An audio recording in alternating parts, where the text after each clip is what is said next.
Hello friend, स्वागत है आप सभी का अपने चैनल आस्क बोर्ड में। बाबू हम लाइव आ चुके हैं। आप लोग एक बार लाइव आ जाइए और बता दीजिए कि आवाज़ की क्वालिटी, वीडियो की क्वालिटी सब चीज़ बढ़िया है कि नहीं है। और आज का क्लास वैसे भी बहुत ज़्यादा खास होने वाला है। थंबनेल देख के आपको पता लग गया होगा कि आज के क्लास में क्या होने वाला है। आज तो बाबू यहाँ पे तहलका मचने वाला है। तो सभी मेरे प्यारे बच्चे एकदम रेडी हो जाइए आज के सेशन के लिए, आज के क्लास के लिए, क्योंकि आज के क्लास में हम लोग क्या पढ़ने वाले हैं। तो बाबू केमिस्ट्री पढ़ने वाले हैं। चलिए मान लिए केमिस्ट्री में बाबू हम लोग क्या पढ़ने वाले हैं, ध्यान रखिएगा आप लोग पूरा। बाबू यहाँ पे आपको ध्यान रखना है क्या, हम लोग यहाँ आप देखिए ऑर्गेनिक केमिस्ट्री पढ़ने वाले हैं। ऑर्गेनिक केमिस्ट्री का यहाँ आप देखिए 70, यानी जितना हो सकता है क्वेश्चन। बाबू यहाँ पे थोड़ा सा तबीयत खराब है, थोड़ा कम भी हो सकता है, 70 भी हो सकता है। यानी जितना हो सकता है उतना क्वेश्चन को हम लोग कवर करने वाले हैं। यानी जितना भी क्वेश्चन होगा ना ऑर्गेनिक केमिस्ट्री का, वो आप लोग याद कर लीजिएगा, क्योंकि केमिस्ट्री का आपका दिल माना जाता है किसको, तो ऑर्गेनिक केमिस्ट्री को। और इससे बहुत सारे क्वेश्चन बनते हैं। तो बाबू यहाँ पे हम बता दिए कि आज किस चीज़ का क्लास होने वाला है और आपके फाइनल बोर्ड परीक्षा के लिए कितना ज़्यादा महत्वपूर्ण होने वाला है। तो सभी मेरे प्यारे स्टूडेंट एक बार क्या कीजिए, सभी बच्चे, मेरे प्यारे बच्चे एक बार वीडियो को शेयर कीजिए। सभी प्यारे बच्चों को गुड मॉर्निंग। सभी मेरे प्यारे बच्चे एक बार बता दीजिए आप सब कैसे हैं, जरूर बताइएगा कि आप सब कैसे हैं। तो चलिए बाबू बिना किसी देरी के हम क्लास को शुरू करते हैं। उससे पहले दो काम कर दीजिए आप लोग। सबसे पहला काम जो है मेरे प्यारे बच्चों, सबसे पहले आपको क्या करना है, चैनल पे पहली बार आए हैं आप लोग, चैनल को क्या कीजिए, सब्सक्राइब कर दीजिए। सब्सक्राइब करने के बाद से जो बेल आइकन आता है उसको दबा के आप लोग ऑल पे कीजिए। और साथ में प्यारे बच्चे लाइक नहीं किए हैं बाबू, फटाफट लाइक कर दीजिएगा। व्हाट्सअप ग्रुप में नहीं जुड़े, यहाँ पे हम अपना व्हाट्सअप नंबर लिख देते हैं, देखिए 91 35 74 20 24। आप इस पर मैसेज करके बोलिए सर हमको ग्रुप में ऐड होना है, हम आपको ऐड कर देंगे। और बाबू जो ऑर्गेनिक केमिस्ट्री का ये क्वेश्चन ना गेस क्वेश्चन है, गेस किए हैं यहाँ पे हम आपको बताएंगे और आपको क्या करना है, इसको सही कर देना है। एक ही क्वेश्चन आपको याद करना है। तो सभी मेरे प्यारे बच्चों से एक निवेदन है कि सभी बच्चे मुस्कुराते हुए बोलिए कि यस सर जी क्लास को स्टार्ट कर दीजिए। सभी बच्चे के चेहरे पे मुस्कान होना चाहिए, उससे हमको देख के ना बहुत सुकून मिलता है। एक बार सभी बच्चे मुस्कुराते हुए बोलिए कि यस सर जी क्लास को शुरू करें। मुस्कुराते हुए सबको बोलना है कि यस सर क्लास को शुरू कीजिए। बाबू चलिए हम शुरू कर देते हैं। चलिए पहले नंबर क्वेश्चन का आप लोग आंसर दीजिए। देखिए पहला नंबर क्वेश्चन प्यारे बच्चों आपके सामने है कि प्रोटीन की हेलिकल संरचना निम्नलिखित में से किस बंधन द्वारा अस्थायी होती है। बहुत गजब का क्वेश्चन है। ऑर्गेनिक केमिस्ट्री है प्यारे बच्चों, केमिस्ट्री का दिल माना जाता है, बहुत क्वेश्चन बनता है और उसमें से चुन चुन के क्वेश्चन आपको बताया जा रहा है। देखिए क्वेश्चन आपके सामने है कि प्रोटीन की हेलिकल संरचना निम्नलिखित में से किस बंधन द्वारा अस्थायी होती है। आप लोग आयनिक बॉन्ड यानी आयन बंधन द्वारा ना बाबू बिल्कुल आंसर नहीं दीजिएगा, मत दीजिएगा। अगर आपसे पूछेगा कि प्रोटीन की हेलिकल संरचना किस बंधन द्वारा अस्थायी होती है, आप बताइएगा हाइड्रोजन बंधन के द्वारा अस्थायी होती है। यहाँ पे हमारा डी ऑप्शन ही क्या होगा, राइट आंसर होगा। आप लोग इसको याद कर लीजिएगा मेरे प्यारे दोस्तों, ये क्वेश्चन बहुत इंपॉर्टेंट है। अगला आज ये क्वेश्चन आपके सामने की कैनी जारो प्रतिक्रिया नहीं दिखाता है, यानी कैनी जारो रिएक्शन कहाँ पे नहीं दिखाई देती है। बाबू यही क्वेश्चन है कि कैनी जारो प्रतिक्रिया नहीं दिखलाई देती है कहाँ पे। तो आपको एक बात का ध्यान देना है कि कैनी जारो प्रतिक्रिया नहीं दिखलाई देता है कहाँ पे, तो आपको याद रखना है एसीटल्डिहाइड में। फॉर्मल्डिहाइड मत आंसर दीजिएगा। कैनी जारो प्रतिक्रिया नहीं दिखाई देता है बाबू किस में, तो एसीटल्डिहाइड में क्या होता है, कैनी जारो प्रतिक्रिया हमारा नहीं दिखाई देता है। तो ये क्वेश्चन आप लोग याद कर लीजिएगा। जितना भी क्वेश्चन है ना हल्का लग रहा है क्योंकि ये क्वेश्चन हम पढ़ा चुके हैं, लेकिन ये ऑर्गेनिक केमिस्ट्री का क्वेश्चन है। तो सभी मेरे प्यारे बच्चे इसको याद कर लीजिएगा। चलिए अगला क्वेश्चन आपके सामने है कि आंसू गैस यानी टीयर गैस का रासायनिक सूत्र क्या होता है। बाबू आंसू गैस का रासायनिक सूत्र पूछा है। ये कौन सा क्वेश्चन है, ऑर्गेनिक केमिस्ट्री है। तो बाबू आंसू गैस का रासायनिक सूत्र अगर आपसे पूछा जा रहा है तो आप क्या जवाब देंगे, तो आप बताइएगा कि आंसू गैस का रासायनिक सूत्र होता है CCl3NO2। बाबू आंसू गैस का रासायनिक सूत्र CCl3NO2 होता है। डी ऑप्शन हमारा क्या होगा, राइट आंसर होगा। और प्यारे बच्चे सुबह में आप लोग क्लास क्यों नहीं ज्वाइन करते हैं, हम देखते हैं कि सुबह में बहुत सारे बच्चे कम आते हैं क्लास करने, ऐसा क्यों। आप लोग शेयर कीजिए वीडियो और सुबह का क्लास कीजिए। टाइम कम है बाबू, हमारा तबीयत खराब है फिर भी हम क्या कर रहे हैं, आपका क्लास करा रहे हैं क्योंकि टाइम हमारे पास कम है। हम चाहते हैं कि अगला टॉपर हमारा ही स्टूडेंट हो, चाहे वो कहीं पढ़ता हो, कहीं भी पढ़िए आप लोग, हमसे भी पढ़ रहे हैं ना, तो हम चाह रहे हैं कि हमारा ही बच्चा टॉप करे, सारा बच्चा। तो यहाँ आप देखिए क्वेश्चन आपके सामने कि क्लोरोमाइसिटिन का उपयोग कौन सी बीमारी में किया जाता है। बाबू यहाँ पे देख लीजिए क्लोरोमाइसिटिन का प्रयोग। बाबू यहाँ पे ये क्वेश्चन बहुत इंपॉर्टेंट है, ये क्वेश्चन आपके एग्जाम में आ सकता है। चलिए जल्दी जल्दी आप लोग इसका आंसर दे दीजिए। जितना जल्दी हो सके आप लोग इसका आंसर दे दीजिए। क्लोरोमाइसेटिन का उपयोग बाबू, अगर आपसे पूछ रहा है क्लोरोमाइसेटिन का उपयोग कौन सी बीमारी में किया जाता है, बाबू आपको एकदम आसान शब्द में आंसर देना कि क्लोरोमाइसेटिन का प्रयोग हम लोग टाइफाइड में करते हैं। क्लोरोमाइसेटिन का प्रयोग हम लोग टाइफाइड में करते हैं, मलेरिया में नहीं करते हैं, क्लोरेला में नहीं करते हैं। यानी बी ऑप्शन हमारा क्या होगा प्यारे बच्चों, राइट आंसर हो जाएगा। आज ये अगला क्वेश्चन के निम्नलिखित में से कौन सा साबुन के झाग के बनाने के गुण में वृद्धि करता है, यानी साबुन के झाग बनाने के गुण में कौन वृद्धि करेगा, बाबू कौन करता है, आपको याद रखना है। फटाफट पहले आंसर लगाने की कोशिश कीजिए, पहले अपने से आंसर दीजिएगा, वैसे आपका तैयारी और इंक्रीज होगा। तो यहाँ पे पहले आप लोग इसका आंसर दीजिए कि निम्न में से कौन साबुन के झाग बनाने के गुण में वृद्धि करता है, कौन वृद्धि करता है, आपको बताना है कि सोडियम रेजिनेंट जो होता है, सोडियम रेजिनेंट साबुन के झाग बनाने में वृद्धि करता है। बहुत अच्छा आंसर दे रहे हैं, दिल खुश हो गया बाबू, मजा आ गया। अगला आ जाइए यहाँ पे कि साबुन में ग्लिसरॉल मिलाया जाता है और इसका कार्य क्या होता है। सारा ऑर्गेनिक केमिस्ट्री का क्वेश्चन है, ये क्वेश्चन आपको याद होना ही चाहिए। चलिए बाबू आपसे पूछा गया है कि साबुन में ग्लिसरॉल मिलाया जाता है, इसका कार्य आखिर क्या होता है। बाबू साबुन में ग्लिसरॉल मिलाया जाता है, इसका कार्य होता है कि इसको जो साबुन का झाग बनता है ना, उसको सूखने से रोकने के लिए क्या किया जाता है, उसमें ग्लिसरॉल मिलाया जाता है। जब साबुन में ग्लिसरॉल किस लिए मिलाया जाता है, तो साबुन में ग्लिसरॉल मिलाया जाता है ताकि वो तेजी से ना सूखे। तो यहाँ पे क्या हो जाएगा हमारा सी ऑप्शन राइट आंसर हो जाएगा। आप लोग प्यारे बच्चे इसको याद कर लीजिएगा। अगला आ जाएगा निम्नलिखित में से कौन भोजन के पोषण के मान को नहीं बढ़ाता है। बाबू ये चुन चुन के गेस किया हुआ ऑर्गेनिक का क्वेश्चन है, ऐसा नहीं है कि आसान है। आसान आपको लग रहा है मेरे प्यारे बच्चे, क्योंकि आप पढ़ चुके हैं हमसे ये सब क्वेश्चन, इसीलिए ये सब आसान लग रहा है। देखिए क्वेश्चन है कि निम्नलिखित में से कौन भोजन के पोषण के मान को नहीं बढ़ाता है। बाबू कृत्रिम मधुरक, आपको सीधे याद रखना है कि कृत्रिम मधुरक क्या करता है, भोजन के पोषण के मान को नहीं बढ़ाता है। आपको क्या आंसर देना है कि जो कृत्रिम मधुरक होता है भोजन के पोषण के मान को नहीं बढ़ाता है। बी ऑप्शन हमारा क्या होगा, राइट आंसर हो जाएगा। आज ये अगला क्वेश्चन के निम्नलिखित में से कौन, यहाँ देखिए प्राकृतिक बहुलक है।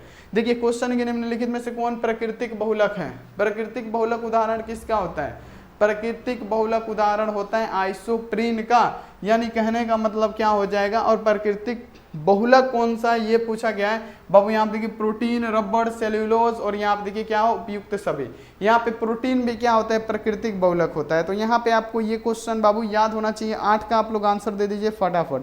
बाबू यहाँ पे क्या हो जाएगा, प्राकृतिक बहुलक क्या हो जाएगा, प्रोटीन भी प्राकृतिक है, सेल्यूलोज भी है और रबड़ भी है, रबड़ शीर्षक है, यानी इनमें से सभी हमारा क्या होगा, राइट आंसर होगा। आप लोग प्यारे बच्चे इसको याद कर लीजिएगा। अगला यहाँ पे आ जाइए, अगला क्वेश्चन आपके सामने है कि फिनोल उदासीन विलयन के साथ कैसा रंग देता है। फिनोल अगर उदासीन विलयन के साथ अभिक्रिया करेगा तो यह कैसा रंग देगा अंत में हमको।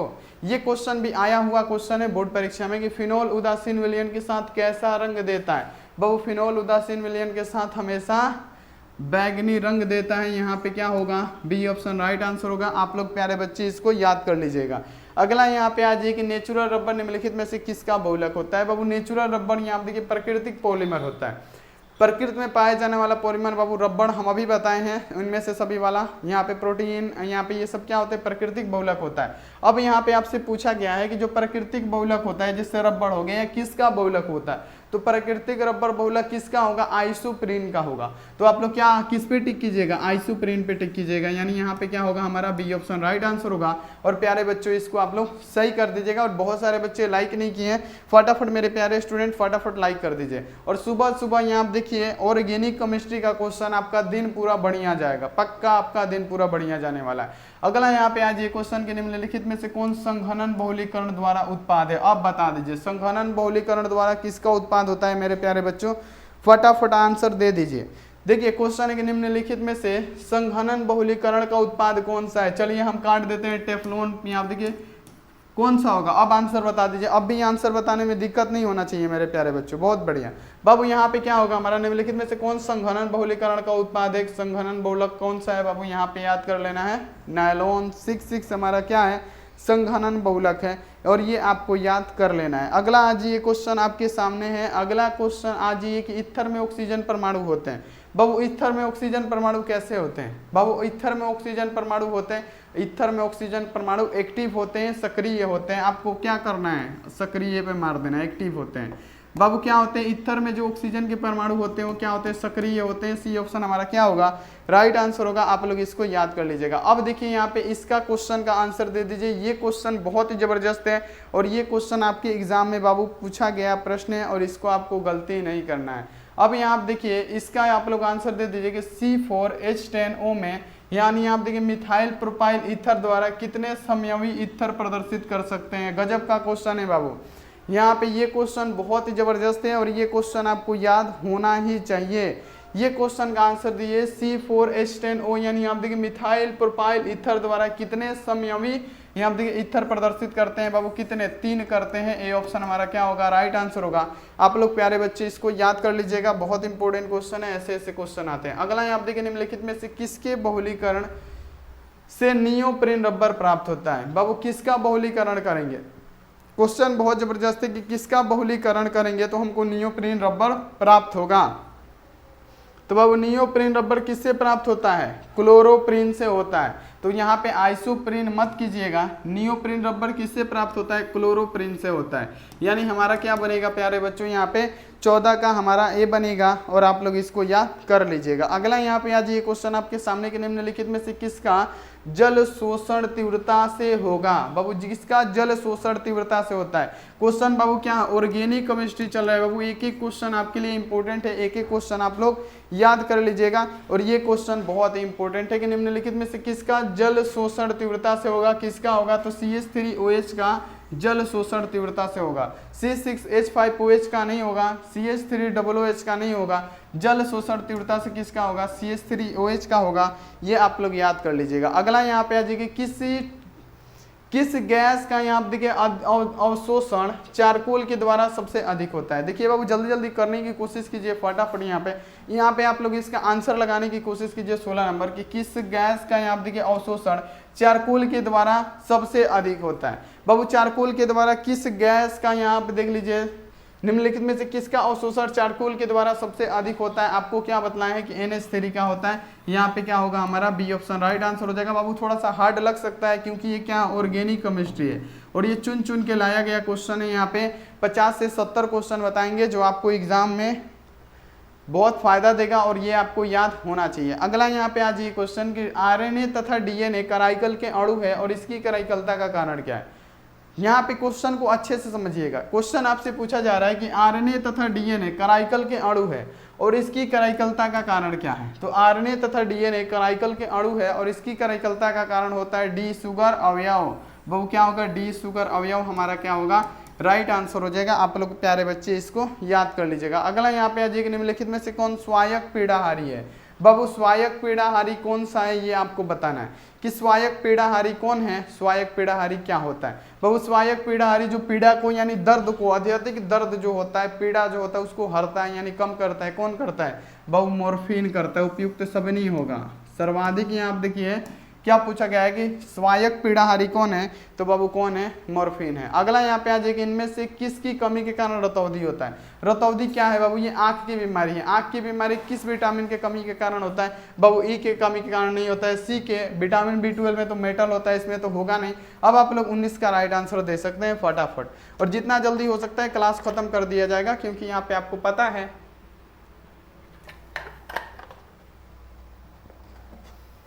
कि थोड़ा सा सेहत पे अभी यहाँ पे देखिए डाउन चल रहा है। बहुत सारे बच्चे कमेंट किए थे कि सर जी अभी आप क्लास मत लीजिए, अभी क्लास आप मत लीजिए, आपका सेहत सही नहीं है। लेकिन हम नहीं मानने वाले हैं बाबू, हम क्लास आपका लेके ही रहेंगे। अगला यहाँ देखिए क्योंकि टाइम कम है, यहाँ देखिए अगला क्वेश्चन है कि निम्नलिखित में से किसकी कमी के कारण रतौंधी होता है। आपको बताना है बाबू, विटामिन ए की कमी के कारण आपका रतौंधी हो जाएगा। यहाँ पे बी ऑप्शन में है विटामिन ए, हमारा ए बी वाला ऑप्शन क्या होगा, राइट आंसर हो जाएगा। अब यहाँ आप देख लीजिए कि निम्नलिखित में से यहाँ देखिए पॉलिस्टर पॉलीमर कौन है। अब यहाँ पे आंसर गलती होगा, अब गलती आंसर होगा। क्यों गलती होगा, क्योंकि यहाँ पे बहुत सारे बच्चे गलती करेंगे। निम्नलिखित में से पॉलिस्टर पॉलीमर कौन है बाबू, पूछा गया पॉलिस्टर पॉलीमर कौन है, आप क्या जवाब देंगे, पॉलिस्टर पॉलीमर। तो यहाँ आप देखिए नायलॉन 6 नहीं है, बैकालाइट ताप दृढ़ है। यहाँ आप देखिए माइलामाइन नहीं है, कौन है, टेलीरोन एक क्या होता है, पॉलिस्टर पॉलीमर होता है। टेलीरोन एक पॉलिस्टर पॉलीमर। तो यहाँ पे क्या होगा हमारा 20 का ए ऑप्शन क्या होगा हमारा प्यारे बच्चों, राइट आंसर हो जाएगा। आप लोग इसको याद कर लीजिएगा। बहुत बढ़िया। अगला यहाँ आप देख लीजिए क्वेश्चन आपके सामने है कि यहाँ देखिए बेकालाइट किस प्रकार का पॉलीमर है। गजब का क्वेश्चन है कि बेकालाइट किस प्रकार का पॉलीमर होता है। बेकालाइट किस प्रकार का पॉलीमर है। विद्युत स्विचों का निर्माण किसके द्वारा होता है, बेकालाइट से होता है। अब यहाँ पे आपके सामने ये आ गया कि बेकालाइट अगर पॉलीमर है तो किस प्रकार का पॉलीमर है। तो बाबू यहाँ देखिए योगशील पॉलीमर पर बिल्कुल भी मत मारिएगा। बाबू संघनक पॉलीमर का उदाहरण कौन, तो संघनक पॉलीमर का उदाहरण बेकालाइट। तो आप लोग इसको याद कर लीजिएगा कि संघनक पॉलीमर कौन, तो बेकालाइट। चलिए अगला आज एक नियोप्रीन रबर है, यानी नियोप्रीन एक बहुलक होता है। कौन सा, प्राकृतिक रबर का कि संश्लेषित रबर की। प्राकृतिक रबर यहाँ देखिए एकलक का। यहाँ पे ये क्वेश्चन बहुत इंपॉर्टेंट है, ये क्वेश्चन आप लोग याद कर लीजिएगा, बहुत ही इंपॉर्टेंट क्वेश्चन है। चलिए बाबू यहाँ पे आप लोग बता दीजिए प्राकृतिक रबर क्या होता है। बाबू प्राकृतिक, यहाँ देखिए नियोप्रीन क्या है, एक प्राकृतिक रबर है, एक प्राकृतिक बहुलक है। यानी यहाँ पे क्या हो जाएगा हमारा, यहाँ पे नियोप्रीन एक क्या है, सॉरी नियोप्रीन पूछा गया है ना, यहाँ पे आप लोग याद कर लीजिएगा नियोप्रीन, नियोप्रीन पूछा गया है। नियोप्रीन एक संश्लेषित रबर हो जाएगा। क्या होगा, प्राकृतिक नहीं संश्लेषित होगा। 22 का क्या होगा यहाँ पे हमारा बी ऑप्शन राइट आंसर होगा। आप लोग इसको याद कर लीजिएगा। क्या है बाबू, नियोप्रीन क्या एक संश्लेषित रबर है। ये क्वेश्चन आप लोग याद कर लीजिएगा, संश्लेषित रबर। चलिए अगला यहाँ आप देख लीजिए क्वेश्चन है कि क्लोरोमिन टी है। बाबू ऑर्गेनिक केमिस्ट्री है, थोड़ा सा हार्ड हो सकता है। क्लोरोमिन टी क्या है बाबू, यहाँ पे देख लीजिए आपको बताना है कि क्लोरोमिन टी एक क्या होता है। बाबू क्लोरोमिन टी एक क्या है, बाबू आप लोग बता दीजिएगा, एंटी मलेरियल है। बाबू क्लोरोमिन टी क्या है, एंटी मलेरियल है। यहाँ पे ए ऑप्शन हमारा क्या होने वाला है, बिल्कुल राइट आंसर होने वाला है। प्यारे बच्चों इसको याद कर लीजिएगा कि क्लोरोमिन टी क्या एंटीसेप्टिक नहीं है, क्या है बाबू, एंटी मलेरियल है। ये आप लोग याद कर लीजिएगा, बहुत ही बढ़िया क्वेश्चन है। ऐसे ऐसे क्वेश्चन आपके एग्जाम में आता है। अगला यहाँ पे आइए जाइए कि निम्नलिखित में से कौन सर्वाधिक मीठा शर्करा है। बाबू ये भी ऑर्गेनिक केमिस्ट्री का क्वेश्चन है कि सर्वाधिक मीठा शर्करा कौन सा है, कौन सबसे ज्यादा मीठा शर्करा है। बाबू सर्वाधिक मीठा शर्करा की बात करें कौन सा है बाबू, आपको याद रखना है कि फ्रैक्टोज क्या होता है, सर्वाधिक मीठा शर्करा, फूलों का शर्करा सब शर्करा क्या होता है हमारा, सेलुलोज होता है। अगला आ जाइए यहाँ पे कि निम्नलिखित में से कौन वसा में विलय विटामिन है। बाबू कौन सा ऐसा विटामिन है जो वसा में विलय विटामिन है, वसा में कौन विलय होता है। यहाँ आप देख लीजिए वसा में विलय विटामिन हमारा होगा विटामिन के होता है क्या, वसा में विलय विटामिन।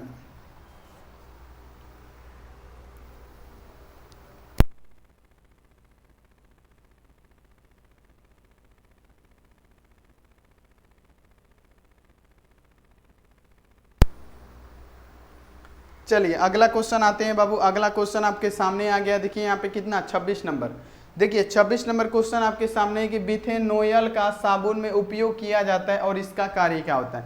ये भी क्वेश्चन बहुत ज्यादा बार आया हुआ है प्यारे बच्चों, और ये क्वेश्चन भी आपको याद होना ही चाहिए। चलिए पूछा गया है कि बिथेन, यहाँ देखिए बिथेनोयल, यहाँ पे देखिए बिथेनोल का यहाँ देखिए साबुन में प्रयोग किया जाता है और इसका कार्य क्या होता है, तो इसका कार्य होता है एंटीसेप्टिक का कार्य होता है साबुन में। तो यहाँ पे बी ऑप्शन हमारा क्या होगा, राइट आंसर होगा। आप लोग प्यारे बच्चे इसको याद कर लीजिएगा। अगला यहाँ पे आ जाइए 27 नंबर कि निम्न में से कौन, यहाँ देखिए बैक्टीरियोस्टेटिक एंटीबायोटिक है। बैक्टीरिया स्टेटिक एंटीबायोटिक कौन सा, ये क्वेश्चन आता है आपके एग्जाम में, तो ये क्वेश्चन भी आपको याद होना ही चाहिए। चलिए क्वेश्चन आपके सामने आ गया कि निम्नलिखित में से कौन बैक्टीरिया स्टेटिक एंटीबायोटिक है।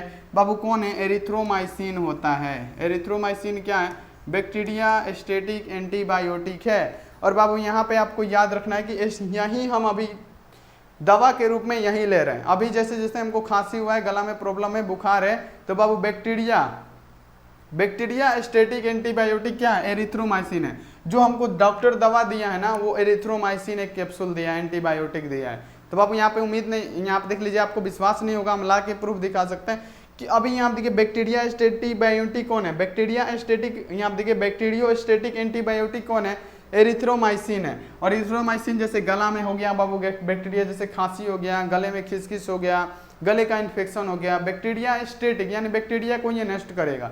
यानी यहाँ पे क्या होगा हमारा यहाँ पे होगा ए वाला ऑप्शन राइट आंसर। अब देखिए इसको जो लेने से हानिकारक क्या होता है, वो किडनी पे असर करता है, फेफड़े पे असर करता है, सब पे असर करता है, बहुत खतरनाक चीज है। तो इसको डॉक्टर मना करते हैं कि एरिथ्रोमाइसिन को कम से कम लीजिए आप लोग, अगर डॉक्टर सलाह देता है तभी लीजिए। अगला यहाँ पे क्वेश्चन आ जाइए कि यहाँ देखिए थर्मोसेटिंग पॉलीमर का उदाहरण है। बाबू थर्मोसेटिंग पॉलीमर कौन है, बता दीजिएगा, जल्दी से जल्दी बता दीजिए, एकदम आसान क्वेश्चन है, जल्दी से जल्दी। थर्मोसेटिंग पॉलीमर का उदाहरण कौन सा होता है? थर्मोसेटिंग पॉलीमर, बहुत बढ़िया बाबू। थर्मोसेटिंग पॉलीमर आप लोग बता दीजिएगा कौन? बैकालाइट क्या है? थर्मोसेटिंग पॉलीमर है। आप लोग याद कर लीजिएगा। बैकालाइट क्या होता है प्यारे बच्चों? थर्मोसेटिंग पॉलीमर होता है। अगला यहाँ पे आ जाइए, टाइफाइड में प्रयुक्त होने वाले प्रतिजैविक कौन से हैं? बाबू टाइफाइड में प्रयुक्त होने वाले प्रतिजैविक कौन है? टाइफाइड में कौन सा प्रतिजैविक का प्रयोग किया जाता है? आप बताइएगा किसका? तो बाबू यहाँ पे याद रखेगा क्लोरोफेनिकोल का। बाबू किसका? क्लोरोफेनिकोल का, बी ऑप्शन राइट। टाइफाइड में प्रयुक्त होने वाला प्रतिजैविक क्लोरोफेनिकोल। अगला आज ये क्वेश्चन 30 नंबर की, प्रोटीन एक बहुलक होता है किसका? बता दीजिए। प्रोटीन एक बहुलक होता है प्यारे बच्चों, आंसर दीजिए। प्रोटीन एक बहुलक होता है, आप बताइएगा एमिनो अम्ल का। प्रोटीन एक बहुलक होता है किसका? आप बताइएगा एमिनो अम्ल का।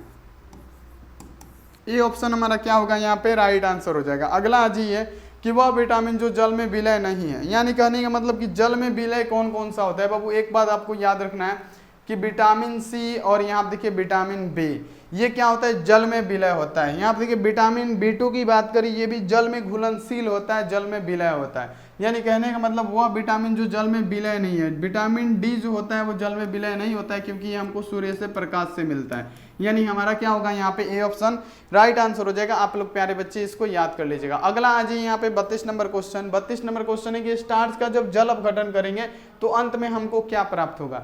स्टार्च का जल अपघटन करने पे अंत में हमको क्या प्राप्त होता है? तो बाबू स्टार्च के जल अपघटन पे अंत में हमको सेल्यूलोज प्राप्त होता है। कहाँ पे? यहाँ पे देख लीजिए, नहीं है तो देखिए स्टार्च का जल अपघटन करने पे हमको अंत में ग्लूकोज होगा, नहीं है तो क्या होगा? ग्लूकोज प्राप्त होगा। ये ऑप्शन हमारा क्या होगा प्यारे बच्चों? राइट आंसर हो जाएगा। अगला आ जाइए यहाँ पे, अगला क्वेश्चन आपके सामने है 33 नंबर के, निम्न यौगिकों में से किस पर इलेक्ट्रॉन स्नेही द्वारा तुरंत आक्रमण होता है? आपसे पूछा गया कि निम्न यौगिकों में से, यहाँ पे आपसे पूछा गया कि सबसे ज्यादा, यानी निम्न यौगिकों में से इलेक्ट्रॉन स्नेही द्वारा सबसे तेजी से अंक्रमण किस पे होता है? सबसे तेजी से अंक्रमण किस में होता है? बाबू आपको याद रखना है फिनोल पे। निम्न यौगिकों में से यानी फिनोल पे क्या होता है? फिनोल एक ऐसा यौगिक होता है जिसमें इलेक्ट्रॉन स्नेही द्वारा तुरंत आक्रमण कर लिया जाता है। यानी हमारा क्या होगा? फिनोल राइट आंसर होने वाला है। प्यारे बच्चों आप लोग इसको याद कर लीजिएगा। अगला यहाँ पे आ जाएगी, सबसे सामान्य डाइसैकेराइड का अणु सूत्र क्या होगा? ये क्वेश्चन बहुत इंपॉर्टेंट है। और बाबू चल रहा है ऑर्गेनिक केमिस्ट्री, जो केमिस्ट्री का दिल कहा जाता है, तो सभी क्वेश्चन आपको याद होना ही चाहिए।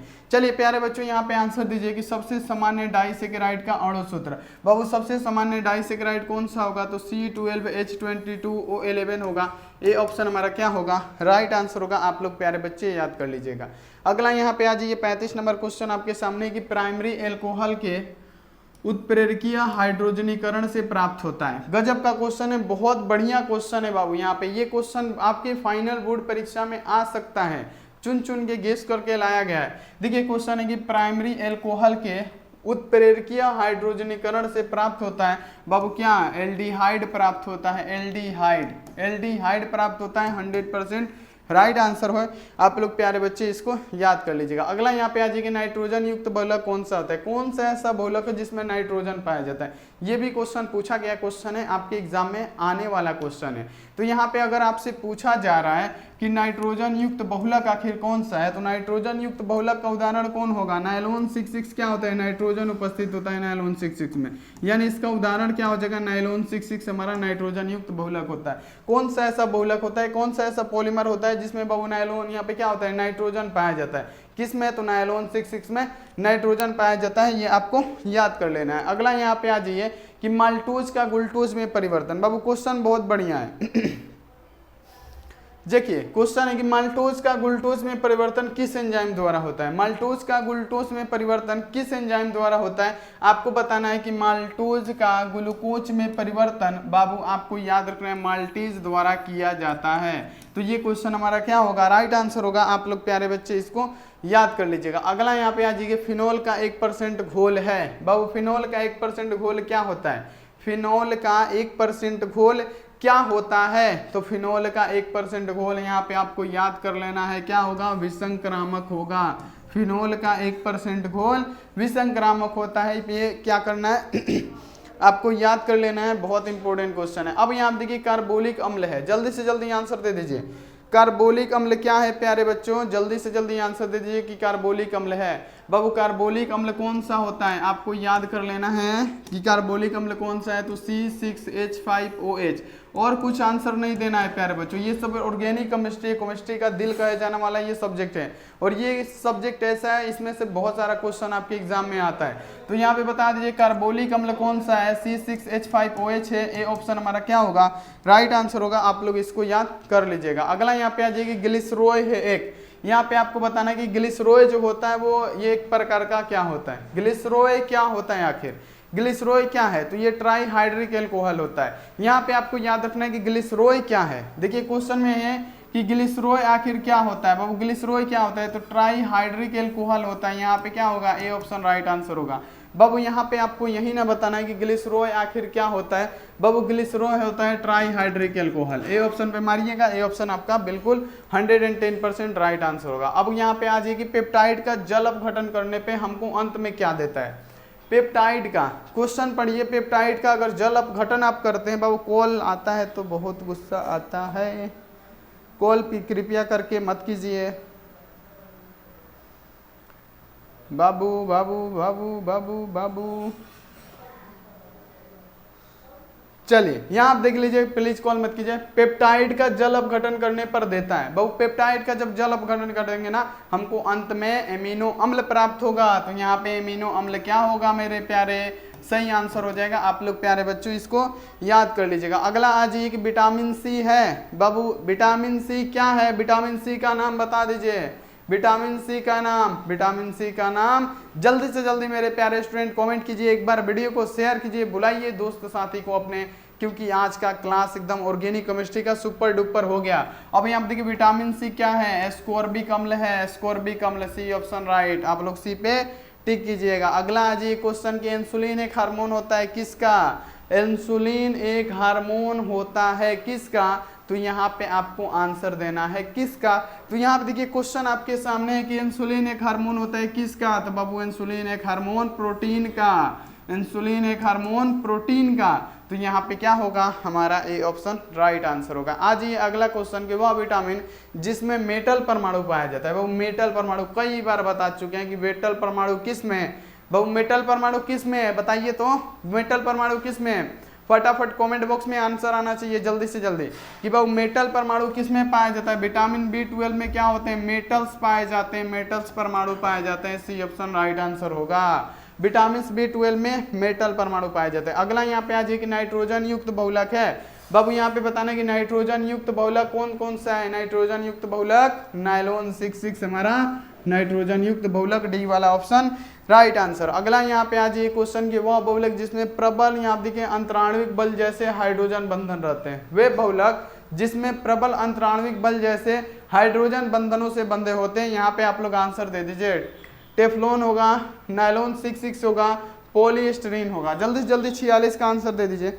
जल्दी से जल्दी फटाफट मेरे प्यारे बच्चों। चलिए हम काट दे रहे हैं, आप देखिए टेफ्लॉन काट दे रहे हैं, प्राकृतिक रबर काट दे रहे हैं। यहाँ पे आप लोग 46 का आंसर दे दीजिए, जल्दी से जल्दी आप लोग 46 का आंसर दे दीजिए।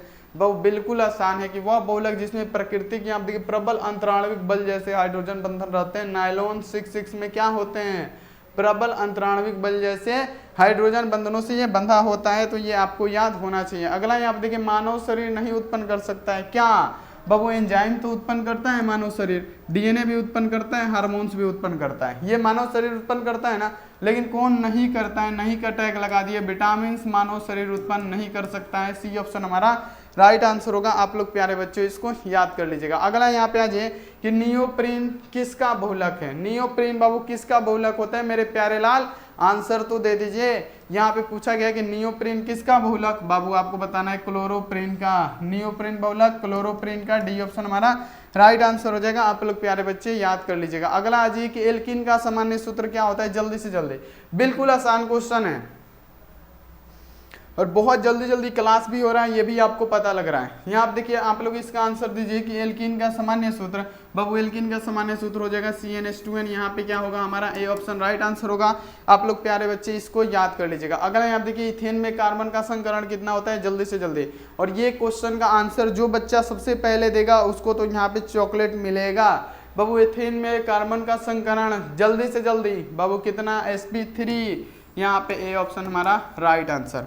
अगला आ जाइए क्वेश्चन, यहाँ पे अगला क्वेश्चन है कि इथाइन में पाई बैंडों की संख्या। 51 नंबर क्वेश्चन का आंसर दे दीजिए।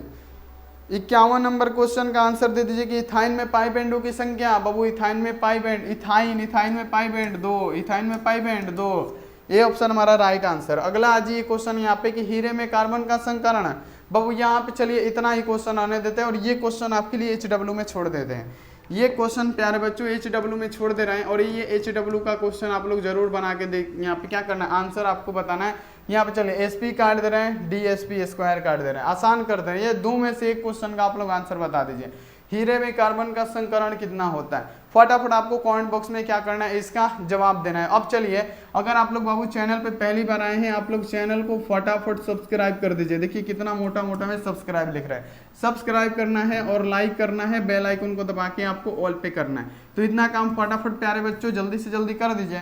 अब मिलेंगे यहाँ पे दोपहर वाला क्लास में। दोपहर वाला में बाबू यहाँ देखिए आज कौन सा दिन है, तो आज है सैटरडे।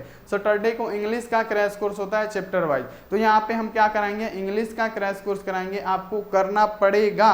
तो यहाँ पे 2:15 में आइएगा और आप लोग इंग्लिश का क्रैश कोर्स कीजिएगा। और ऑर्गेनिक केमिस्ट्री के बाबू हम 52 क्वेश्चन बता दिए हैं, तो 52 क्वेश्चनों को आपको याद कर लेना है। ये बहुत कीमती क्वेश्चन होते हैं ऑर्गेनिक केमिस्ट्री का, तो ये क्वेश्चन आप लोग याद कर लीजिएगा। तो मिलते हैं ऐसी अगली क्लास में। आप लोग अपना ध्यान रखिए, मन लगा के पढ़ाई कीजिए। Take care and bye.